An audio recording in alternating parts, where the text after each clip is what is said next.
মরুভূমি।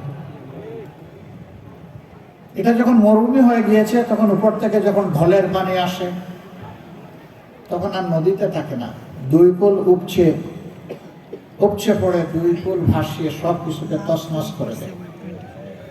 বছরের পর বছর নদীভাঙ্গনের কবলে পড়ে বহু মানুষের জীবনের স্বপ্ন ধূলিসাৎ হয়ে যায়। অনেক মানুষ সর্বশান্ত হন। কেন এমনটা হলো? নদী তো আল্লাহর নিয়ামত।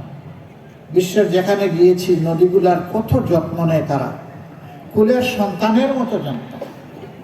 নদীর যাতে কোনো ক্ষতি না হয়, তার নাব্যতা, তার স্রোত, তার পানি ধারণের ক্ষমতা এবং পানির স্বচ্ছতা শতভাগ নিশ্চিত করার জন্য তারা জানপ্রাণ দিয়ে চেষ্টা করে। আর আমাদের দেশে আল্লাহর এই নিয়ামতগুলোকে তিলে তিলে খুন করা হয়েছে, হত্যা করা হয়েছে। এই নদী খননের জন্য প্রত্যেক বছর বাজেট থাকে। নদী খননের সমস্ত টাকা মুখ দিয়ে ঢুকে পেটের ভিতরে চলে যায়, নদীর বালি আর উঠে না, খননও হয় না। শুধু কি নদী না, উন্নয়নের নামে 54 বছর কম বেশি যারাই ক্ষমতায় গিয়েছেন এই একই কাজ তারা করেছেন। এই যারা 54 বছরে দেশটাকে খামলে একেবারে তছনছ করে দিয়েছে, আমরা গভীরভাবে বিশ্বাস করি এদের দৃষ্টিভঙ্গি এবং চরিত্র পরিবর্তন না হলে এরা দেশের জন্য ভালো কিছুই করতে পারবে না। এদেশ সকলে, শুধু আমাদের না, এদেশের আসমানের নিচে জমিনের উপরে যারাই বসবাস করে, দেশটি আমাদের সবার। কিন্তু আফসোসের বিষয়, এত নির্যাতিত হওয়ার পরে 15.5 বছর 5 তারিখ যখন একটা পরিবর্তন আসলো, আমরা দেখলাম পুলিশ নাই, বিজিবি নাই, আনসারের ছায়া নাই, নিবু আমাদের সেনাবাহিনী জান প্রাণ দিয়ে চেষ্টা করছে কিছু করার, তারা পারছেন না।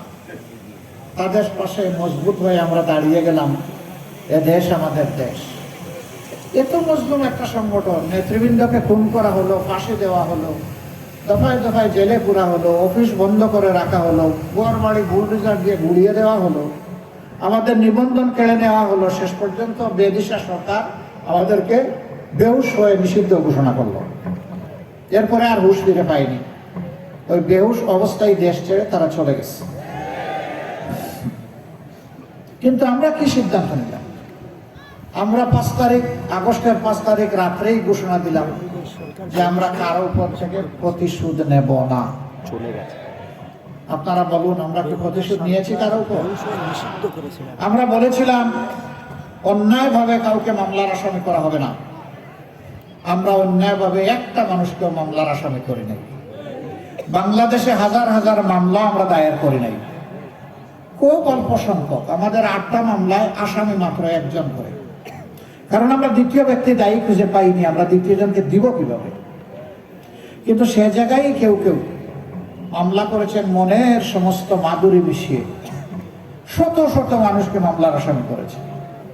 সেই আসামিতে জনগণও আছে, আইন শৃঙ্খলা রক্ষাকারী বাহিনীর সদস্যরা আছে এবং সার্বিক সিভিল প্রশাসনের লোকেরাও আছে। কি আশ্চর্য কারবার! আবার তাদের সাথে এরপরেই ডায়ালগ শুরু করে, নাম অবশ্য এসে গেছে, এখন তো কাটতে হলে কিছু মাল পানি দেওয়া লাগবে। এই তো শুরু হয়ে গেল মামলা বাণিজ্য। জায়গায় জায়গায় দখলদারি, জায়গায় জায়গায় আমাদের ভাইয়েরা নেমে পড়লেন চাঁদাবাজি। এই ভাইদের প্রতি আমরা খুব দরদ ভরা মনে বলতে চাই, সত্যি যদি আপনাদের সংসারে অভাব অনটনের কারণে আপনারা এই কাজগুলা করে থাকেন, আসুন আপনারা এখান থেকে সরে আসুন। আল্লাহ আমাদেরকে যে রিজিক দিয়েছেন ওইটাই আপনাদের সাথে আমরা ভাগাভাগি করে খেলতে রাজি আছি। তবুও মানুষকে কষ্ট দিবেন না, চাঁদাবাজি করবেন না। এখানে কুষ্টিয়া জেলায় 60টার মতো চাল কল আছে, রাইস মিল। ট্রাকগুলো এখান থেকে চাল বোঝাই করে রাজধানী এবং দেশের বিভিন্ন গন্তব্যে যায়। এখানে প্রতিটি ট্রাক থেকে বেসরকারি খাজনা আদায় করা হয়। ছাতা বললে মানুষ একটু লজ্জা পায়, তো এই জন্য বললাম বেসরকারি খাজনা, এবং রেটও ভালো, প্রতি ট্রাকে 5,000। ট্রাকের মালিকরা অতিষ্ঠ, ব্যবসায়ীরা অতিষ্ঠ, চালকল মালিক যারা তারা অতিষ্ঠ। এরপরে আবার বিভিন্ন স্ট্যান্ড দখলের ব্যাপার আছে। আমি অবশ্য স্ট্যান্ডের নাম নেই না, ওইটা নিলেও মানুষ মন খারাপ করে, একদল মানুষ। আপনারা জানেন ওই সমস্ত স্ট্যান্ডের নাম দাম, তাই না? আমরা সবাইকে বলি সরে আসো, ওখান থেকে সরে আসো। আমরা কথা দিচ্ছি, এমন এক বাংলাদেশ আমরা গড়তে চাচ্ছি, আল্লাহর পর ভরসা করে, মহান আল্লাহর পর ভরসা করে গড়তে যাচ্ছি, যেই বাংলাদেশে প্রত্যেকটি সক্ষম পুরুষ এবং নারীর হাতে মর্যাদার কাজ আমরা তুলে দেব ইনশাআল্লাহ।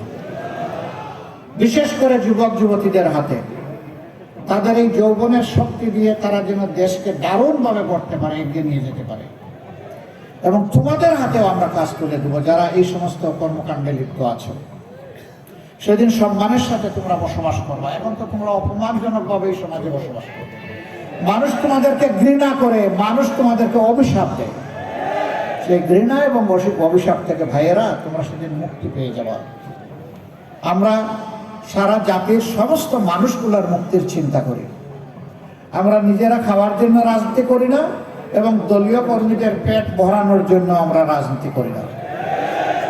বরঞ্চ এদেশের দুঃখী বোখা ভাঙা মানুষের পেটে কিভাবে আমরা মুখে একটু খাবার তুলে দিতে পারি আর পিঠে একটু কাপড় তুলে দিতে পারি, এটি হবে আমাদের সংগ্রাম ইনশাআল্লাহ। এখানে নদীকে যেভাবে খুন করা হয়েছে আপনারা জানেন, আমরা এই 2 দিন আগে উত্তরবঙ্গ সফর করে এসেছি, একইভাবে ওখানেও খুন করা হয়েছে। ওখানে 4টা প্রধান নদী আছে, সেই নদীগুলোকে শেষ করে দেওয়া হয়েছে। আমরা বলেছি ওখানে আমাদের জীবন বাঁচানোর সংগ্রাম হবে শুরু নদী বাঁচানোর মধ্য দিয়ে। আমরা এখানেও কথা দিচ্ছি, আমরা ইনশাআল্লাহ নদী বাঁচানোর মধ্য দিয়ে এই অঞ্চলের সংগ্রাম আমরা শুরু করবো ইনশাআল্লাহ। নদী বাঁচলে মাটি বাঁচবে, মাটি বাঁচলে আমার মাও বাঁচবে। এই জন্য আগে নদী। এই নদীতে অনেক বরকত আল্লাহ রেখেছেন, নদীতে জলজ প্রাণী রেখেছেন যেটা আমাদের রিজেকের, নদীতে যে পানি আল্লাহ দিয়েছেন যেটা আমাদের মাটিকে বাঁচিয়ে রাখে। নদীর নাব্যতা যখন থাকবে তখন আমাদের যোগাযোগ ব্যবস্থা সহজ হবে এবং সুলভ হবে। পণ্য পরিবহনে খরচ অনেক কমে যাবে, জনগণের উপর পণ্যের যে মূল্যের ভার এটা কমে আসবে। অবশ্য কমে আসার ক্ষেত্রে 3 জায়গায় আমরা হাত দেব। যোগাযোগ উন্নত করা, 2 নম্বর হচ্ছে সিন্ডিকেট ভেঙে একদম চুরমার করে দেওয়া, আর 3টা হচ্ছে চাঁদাবাজিতে যারা লিপ্ত তাদেরকে আমাদের বুকে টেনে নিয়ে অন্য ভালো কাজে লাগিয়ে দেওয়া। এই 3টা কাজ আমরা সফলভাবে যদি আল্লাহ তাআলার সাহায্যে করতে পারি, আমরা বিশ্বাস করি 1 বছরের ভিতরে বাংলাদেশের মানুষ লক্ষণীয় পরিবর্তন দেখবে ইনশাআল্লাহ। সম্মানিত ভাইরা, এখানে চিনিকল ছিল, কুষ্টিয়া চিনিকল বন্ধ হয়ে আছে। দুনিয়ার সব জায়গায় ইন্ডাস্ট্রির বিস্তার করছে, আর আমাদের একটা করে তালা ঝুলানো হয়েছে। শহীদ মৌলানা মতিউর রহমান নিজামী, বাংলাদেশ জামাত ইসলামের সাবেক আমির, তিনি যখন শিল্পমন্ত্রী ছিলেন তখন তিনি ঘোষণা দিয়েছিলেন আজ থেকে আর কোনো সরকারি কলকারখানায় তালা ঝুলবে না নতুন করে, বরঞ্চ ঝুলা তালা যেখানে যেখানে আছে সেইগুলা খোলার চেষ্টা করব আমি। এবং তিনি তাই করেছিলেন। বন্ধ লোকসানি চিনিকলগুলা খুলে দিয়ে বিভিন্ন জায়গায় সেইগুলাকে মাত্র 2.5 বছরের মাথায় লাভজনক প্রতিষ্ঠানে পরিণত করেছিলেন। তিনি করতে পেরেছিলেন, তার ব্যক্তিগত সততা ছিল, তার মাঝে স্বজনপ্রীতি ছিল না। তিনি একজন ভিশনারি নেতা ছিলেন, তিনি জাতির জন্য প্রাণ ভরে কাজ করতে চেয়েছিলেন। এই জন্য তার পক্ষে এটা সম্ভব হয়েছে। তিনি বুয়েট থেকে পাশ করা কোনো ইঞ্জিনিয়ার ছিলেন না। এর আগে তিনি কৃষি মন্ত্রণালয়ে সার্ভ করেছেন, তিনি কৃষি বিশ্ববিদ্যালয়েরও কোনো গ্রাজুয়েট ছিলেন না। তিনি একজন আলেমে দিন ছিলেন আর ঢাকা বিশ্ববিদ্যালয়ের রাষ্ট্রবিজ্ঞানের একজন ছাত্র ছিলেন। তিনি যদি শিল্পে এসে শিল্পের বিপ্লব ঘটাতে পারেন, কৃষিতে বিপ্লব ঘটাতে পারেন, আমরা বিশ্বাস করি জনগণ যদি সুযোগ দেয় ইনশাআল্লাহ তাআলা আযীম বাংলাদেশের সকল সেক্টরে বিপ্লব ঘটবে। প্রিয় কুষ্টিয়াবাসী, এখানে 4টা আসন।